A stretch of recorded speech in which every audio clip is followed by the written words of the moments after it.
No tenía ejército, no tenía palacio, no tenía riquezas. Pero su voz hacía temblar a los reyes y multitudes dejaban todo para seguirlo hasta el desierto. Un hombre vestido con piel de camello, que se alimentaba de miel y langostas, fue llamado por el propio Jesús el mayor entre los nacidos de mujer. ¿Quién era este profeta que sacudió a su generación, desafió a sacerdotes, confrontó a reyes y preparó el camino para el Mesías? ¿Quién era este profeta misterioso, escogido antes incluso de nacer, cuya misión era preparar al mundo para la llegada del Mesías, y cuya muerte brutal revelaría hasta qué punto la verdad puede incomodar? El destino de Juan no comenzó en el desierto, sino en el profundo silencio dentro del templo. El incienso subía, llenando el aire con humo denso, mientras Zacarías, ya anciano, cumplía su servicio delante de Dios. Para el pueblo era un día más. Para el cielo era el inicio de una revolución. Isabel, su esposa, cargaba un dolor que el tiempo no borraba. Era estéril. Y en aquella cultura, la esterilidad no era solo ausencia de hijos, era un peso que olía a maldición, una vergüenza silenciosa. Oraron durante años hasta que la esperanza humana se apagó, pero aún así permanecieron fieles. Fue en ese escenario improbable donde lo extraordinario sucedió. De repente, un ángel apareció junto al altar. No era una visión confusa, era Gabriel, el mensajero del trono de Dios. Su presencia hizo temblar al sacerdote, pero sus palabras fueron aún más impactantes. Zacarías, tu oración ha sido escuchada. Isabel dará a luz un hijo, lo llamarás Juan. Ese nombre resonó como profecía. Juan no sería un niño cualquiera. Gabriel continuó. Será lleno del Espíritu Santo desde el vientre. Vendrá con el espíritu y el poder de Elías. Preparará al pueblo para el Señor. La promesa era demasiado grande para la mente cansada de Zacarías. Miró su edad, miró las arrugas de Isabel y dudó. Entonces Gabriel declaró con voz de autoridad: Yo soy Gabriel, que estoy delante de Dios. Por no haber creído, quedarás mudo hasta que todo se cumpla. Aquel día, Zacarías salió del templo sin voz. El pueblo comprendió que había visto algo que no podía explicar. Y meses después, lo imposible se cumplió. Isabel concibió. Y en el silencio de su casa, repetía en voz baja, casi en un susurro: El Señor me dio a Juan. Pero ese era solo el comienzo. El nombre que venía cargado de promesa se convertiría en sinónimo de confrontación, osadía y fuego espiritual. Si el nacimiento de Juan ya había sido un milagro imposible, imagina lo que sucedería cuando su voz se oyera por primera vez. Juan parecía haber desaparecido del mundo antes incluso de ser conocido. Desde la infancia, su vida tomó un camino distinto, como si el mismo cielo lo hubiera apartado para algo mayor. Mientras otros niños crecían entre las costumbres de la ciudad, Juan crecía en silencio, apartado, guardado en lugares áridos y solitarios. El desierto se convirtió en su hogar. El desierto no ofrecía consuelo. Durante el día, el calor quemaba la piel, y por la noche el frío calaba los huesos. El viento arrastraba la arena, y el silencio era tan profundo que cada instante parecía una eternidad. Pero fue en ese escenario duro e implacable donde Juan fue moldeado. No había aplausos, ni distracciones. Allí, donde no quedaba nada más que soledad y resistencia, Juan aprendió a escuchar únicamente la voz de Dios. Su apariencia reflejaba la vida que llevaba. Vestía ropas rústicas, hechas de pelo de camello, sujetas al cuerpo con un simple cinturón de cuero. Su alimentación era tan sencilla como su vida: langostas y miel silvestre. A los ojos de los hombres, Juan era un extraño, alguien fuera de lugar. Pero para Dios, cada detalle formaba parte de la preparación. Juan no había sido llamado para vivir como todos. Había sido apartado desde el vientre para una misión que sacudiría a su generación. Los años en el desierto no fueron de abandono, sino de entrenamiento. Cada noche estrellada recordaba la grandeza del Creador. Cada mañana silenciosa moldeaba su fe. Juan no necesitaba maestros humanos, porque era enseñado por el Espíritu. No buscaba la sabiduría de los hombres, sino el poder de lo alto.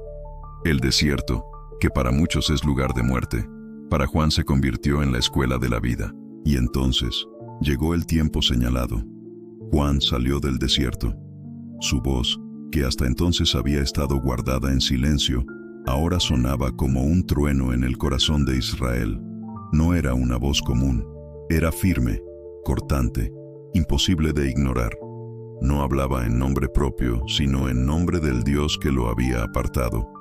Su mensaje era simple y urgente. Arrepiéntanse, porque el reino de los cielos está cerca. De repente, algo comenzó a suceder. Personas de las aldeas, de las ciudades e incluso de la capital empezaron a salir de sus casas para escuchar a aquel hombre misterioso. Hombres sencillos, mujeres angustiadas, soldados endurecidos, cobradores de impuestos rechazados por la sociedad. Todos eran atraídos por la misma razón. Había algo en Juan que no podía explicarse. Su voz atravesaba defensas. Su predicación despertaba conciencias dormidas. Su vida reflejaba una autoridad espiritual que ningún maestro de la ley podía igualar. Hasta los fariseos y saduceos, los líderes religiosos que se consideraban guardianes de la fe, fueron al Jordán. Pero Juan no los trató con reverencia. Al contrario, su valentía los desafió públicamente. Su misión no era agradar a los hombres, sino preparar corazones para la llegada del Mesías. El silencio del desierto había moldeado a un profeta que no temía a nadie, porque solo temía a Dios. El hombre que parecía olvidado en el desierto, ahora era el centro de atención en Israel. Y su mensaje crecía cada día, como una llama que comenzaba a iluminar a toda la nación. El llamado de Juan no podía ser contenido, porque no venía de él, sino del cielo. Cuando Juan abrió la boca por primera vez a orillas del Jordán, no fueron palabras comunes. Su voz parecía atravesar el corazón de quienes lo escuchaban. No había templos lujosos, no había púlpitos dorados, solo arena, piedras y el agua corriente del río. Pero fue allí, en el escenario improbable del desierto, donde comenzaba a nacer una revolución espiritual. Multitudes se reunían de todas partes. Hombres cansados de la opresión romana, mujeres angustiadas por los dolores de la vida, jóvenes en busca de esperanza, hasta soldados, acostumbrados a la violencia, dejaban sus espadas para escuchar al profeta. Era imposible explicar cómo alguien sin poder, sin riqueza y sin posición atraía a tantos. Pero había algo en Juan que nadie podía negar. Su voz no llevaba opinión de hombres, llevaba autoridad divina, y su mensaje no perdonaba a nadie. A los sencillos decía: arrepiéntanse porque el reino de los cielos está cerca. A los soldados ordenaba: no abusen de la fuerza y no se dejen corromper. A los cobradores de impuestos exigía: no cobren más de lo establecido. Pero cuando los líderes religiosos se acercaron, esperando ser honrados, Juan rompió el patrón. No los trató como hombres santos, sino como falsos guías. Sus palabras cortaron como una espada. Camada de víboras, ¿quién les enseñó a huir de la ira venidera? Produzcan frutos dignos de arrepentimiento. Aquello fue un impacto. Nadie se atrevía a hablar así con los fariseos y saduceos, los hombres más respetados de la religión judía. Ellos se enorgullecían de ser hijos de Abraham, pero Juan los desarmó delante de la multitud. Dios puede levantar de estas piedras hijos para Abraham. Fue un golpe directo a su vanidad. Ese hombre que no tenía ejército, no tenía riquezas y no tenía influencia política, estaba sacudiendo la estructura espiritual de Israel. El pueblo sencillo se llenaba de esperanza. Los poderosos, de ira. Juan no era un predicador común. Él era el mensajero que Isaías había profetizado siglos antes. La voz del que clama en el desierto: preparen el camino del Señor, enderecen sus sendas. El bautismo de Juan se convertía en símbolo de arrepentimiento. Con cada inmersión en las aguas del Jordán, un corazón era quebrantado, una vida era transformada. Aquel río que había marcado la entrada del pueblo en la tierra prometida, ahora se convertía en escenario de un nuevo comienzo espiritual. Pero Juan no dejaba lugar a dudas.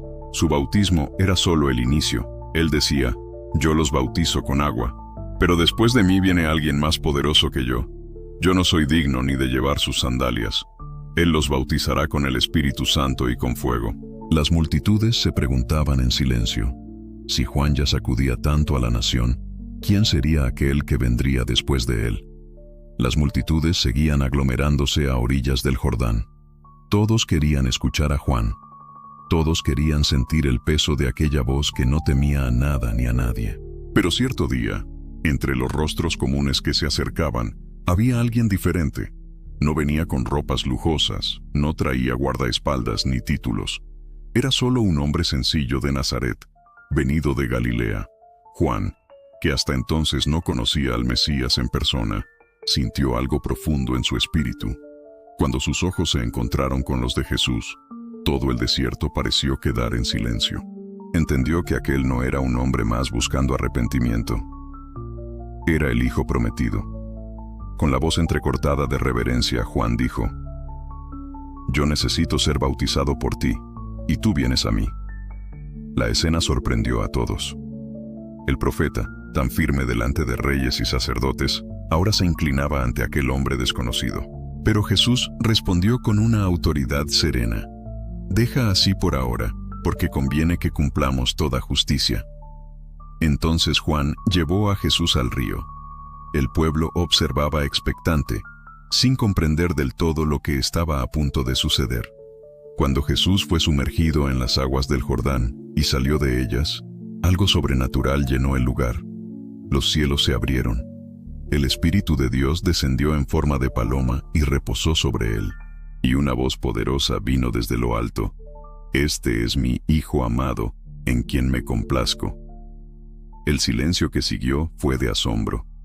Muchos cayeron de rodillas. Otros miraban sin poder pronunciar una palabra.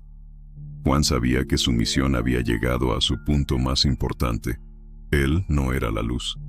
Era solo la voz que preparaba el camino. Y ahora, delante de todos, la verdadera luz se había manifestado. A partir de ese momento, la predicación de Juan nunca más sería la misma. Ya no señalaba a un futuro lejano, sino a alguien presente entre ellos. Al ver a Jesús nuevamente, declaró con claridad: «He aquí el Cordero de Dios que quita el pecado del mundo». Aquel que había sido anunciado por los profetas, aquel que todos esperaban, estaba allí, delante de sus ojos. La voz de Juan ya había sacudido multitudes, despertado conciencias y preparado corazones. Pero su valentía lo llevaría a enfrentar no solo al pueblo o a los líderes religiosos. Juan estaba a punto de desafiar a la misma casa real. Herodes Antipas, gobernante de Galilea, vivía en escándalo. Había tomado para sí a Herodías, la esposa de su hermano Felipe, deshonrando abiertamente la ley de Dios. Ningún profeta se atrevería a confrontar al rey, pero Juan no era un hombre común. Delante de la corte, sin miedo a la reacción, declaró: «No te es lícito tener a la mujer de tu hermano». Las palabras resonaron como un golpe. El rey, acostumbrado a adulaciones, ahora escuchaba de un simple predicador la denuncia pública de su pecado. Todo el palacio tembló. Herodías, dominada por el odio, juró que haría todo para silenciar la voz de aquel profeta.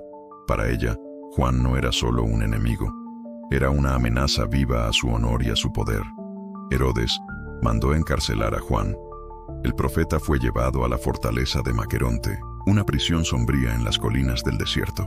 Muchos creyeron que su voz se apagaría allí, entre muros fríos. Pero la verdad es que, incluso preso, Juan seguía siendo temido. El pueblo lo reconocía como profeta, y el mismo Herodes, por más que quisiera, dudaba en quitarle la vida. A los ojos humanos, Juan parecía derrotado, silenciado, olvidado tras las rejas. Pero había algo distinto en aquella prisión. El hombre que había desafiado a reyes seguía firme, sabiendo que su misión no dependía de libertad, riqueza ni fama. Su fidelidad era inquebrantable. El destino de Juan estaba trazado. Herodías no descansaría hasta verlo muerto. El silencio del calabozo sería solo el preludio de un desenlace sangriento. El profeta que había preparado el camino para el Mesías ahora se convertía en testigo vivo de que la verdad tiene un precio, y que muchas veces ese precio es la propia vida. Llegó el día del cumpleaños de Herodes.